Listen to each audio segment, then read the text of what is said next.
My name is Eileen. I started an internet company called Impassion Afghanistan. We were the first social media agency in Afghanistan. And a lot of the work that we did was around getting Afghans to see the internet as a tool of public engagement, civic engagement, and discourse. What I'm going to talk about today is actually a little bit different from what we focused on, which was getting people onto the internet. And fittingly, it starts out for us with the elections in 2014, when President Hamid Karzai was up for re-election. If successful, that presidential election would have been Afghanistan's first successful, peaceful transition of power. Interestingly, it was also the first time that technology had grown to be such a big part of Afghan life, especially Afghan social life, that it had an effect on the elections. What we started finding was that Afghans were using the internet and also offline ways of sharing information, political memes, cartoons.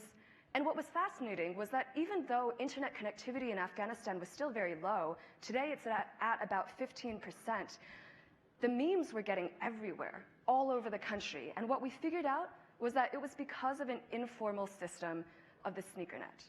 Offline sharing of digital content, which in the West seems very retro, but in places like Afghanistan still represent an important way that people get information and consume content. The SneakerNet, however, is more than just a place and a tool of political discourse. It's also an incredible market opportunity. Consider, for example, a man named Masood that my team interviewed this summer. He's 22 years old, has a high school education, and has grown up with technology, mobile phone, internet, via cafes, but he can't find a job. Afghanistan's unemployment rates are around 40%.